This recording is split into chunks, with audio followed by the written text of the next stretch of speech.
कुकू जल्दी उठो, बारिश बहुत तेज है। ऐसा लग रहा है कि जंगल में बाढ़ आने वाली है। लेकिन मम्मा, हमारा घर तो बहुत सुरक्षित है।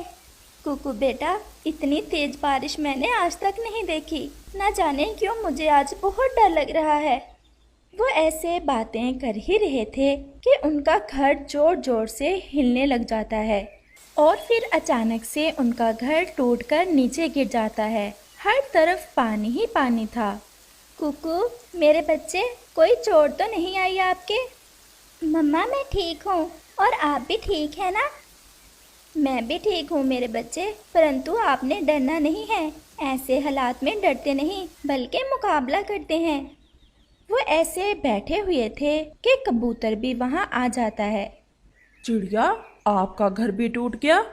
मेरा घर तो पहले ही कमजोर था, आपका घर तो ठीक है ना?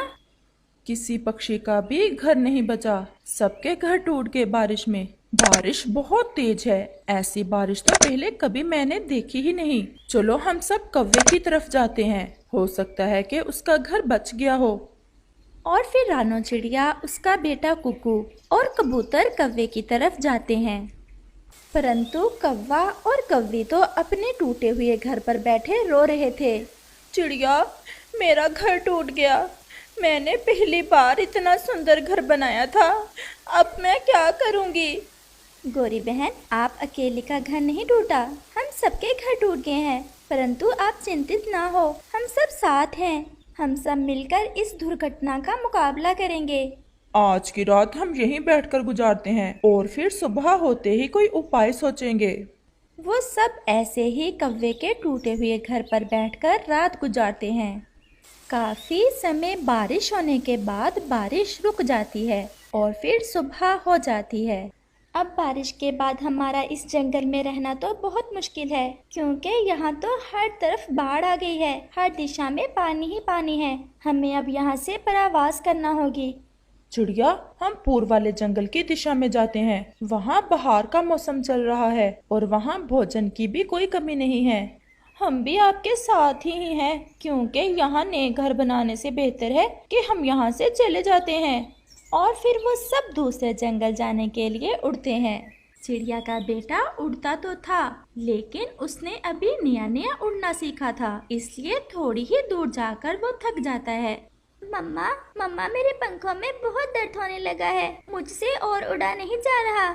और फिर चिड़िया कुकू को अपने ऊपर बैठा लेती है। वो उड़े जा रहे थे, सफर अभी काफी ज्यादा बाकी था और फिर वो सब थक जाते हैं और एक पेड़ पर बैठ जाते हैं। अच्छी भली जिंदगी गुजार रहे थे, न जाने ये मुसीबतें कहाँ से हमारे भाग्य में आ गईं। मुझे तो भूख भी बहुत ज्यादा लगी हुई है। आप सब देखना, चाहे जितना भी अंधेरा हो, उसके बाद रोशनी जरूर होती है। मम्मा, मम्मा मेरे शरीर में बहुत दर्द हो रहा है। और फिर जैसे ही चिड़िया कुकू को पंख लगाती है, उसका शरीर तो जल रहा था, उसे तो तेज बुखार था। हाय रे भगवान, कुकू को तो तेज बुखार है, इसका शरीर तो जल रहा है। चिड़िया, अगला सफर शुरू करने से पहले हमें कुकू को बुखार दूर करने वाली जड़ी बूटी का रस पिलाना होगा। चिड़िया, गोरी तुम्हारे पास ही है। मैं और कबूतर जाते हैं और इस जंगल में बुखार दूर करने वाली जड़ी बूटी की खोज करते हैं। मुझे उस बूटी की अच्छे से पहचान है। कौवे भैया जल्दी आना। और फिर कौवा और कबूतर वहाँ से चले जाते हैं। वो तो उस जंगल से भी अनजान थे, इसलिए उन्हें अच्छे से नहीं पता था कि उन्हें वो बूटी कहाँ से मिलेगी। वो सारे जंगल में उड़ते हैं और फिर उन्हें एक बड़े पेड़ पर एक पुराना घर दिखाई देता है और वो दोनों उस घर की तरफ जाते हैं। कबूतर यार, देखते हैं इस घर में कौन रहता है, शायद वो हमारी मदद कर दे। और फिर कबूतर ऐसा कहता है, क्या इस घर में कोई है? हम परावासी पक्षी हैं, मुसीबत के मारे हैं, भगवान के लिए हमारी मदद करें। फिर उस घर से एक बूढ़ी फाख्ता निकलती है।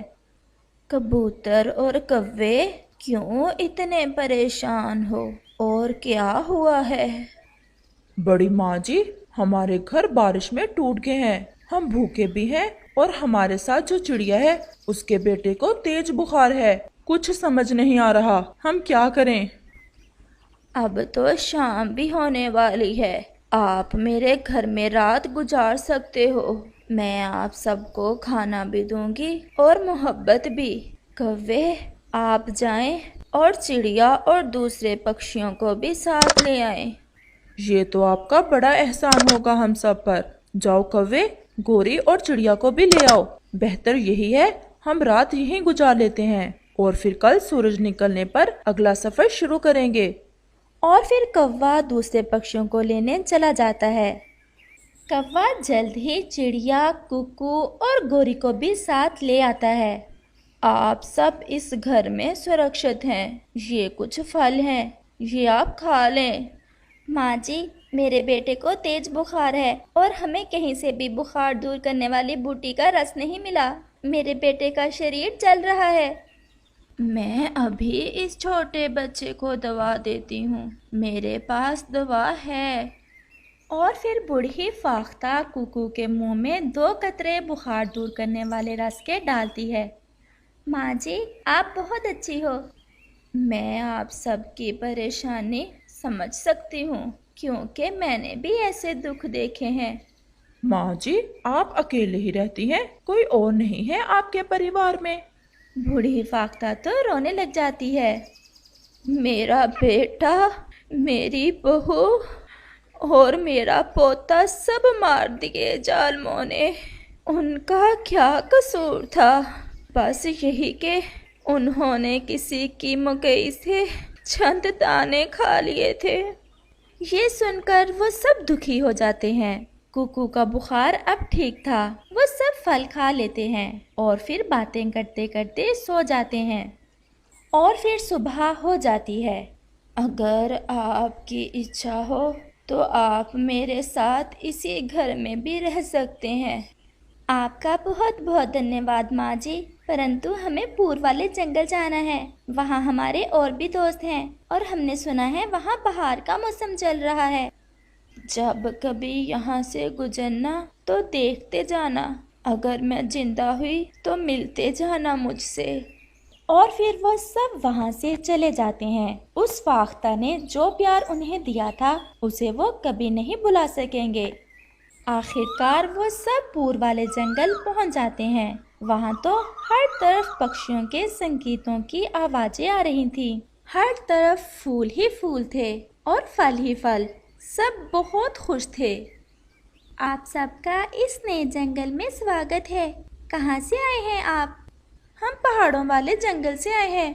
बहुत मुसीबत देखी है हमने, हमारे घर टूट गए, परंतु अब आपके सब दुख मिट गए हैं। वो सामने जो बड़े पेड़ हैं, आप वहाँ अपने घर बना सकते हैं और यहाँ किसी चीज की कोई कमी नहीं है। गोरी बहन, आपने देखा कि भगवान ने कैसे हमें अंधेरे के बाद रोशनी दिखाई। अब हम अपने सारे दुख भूल जाएंगे। और फिर वो सब उस जंगल में अपने अपने घर बनाकर रहने लगते हैं। वो सब बहुत खुश थे।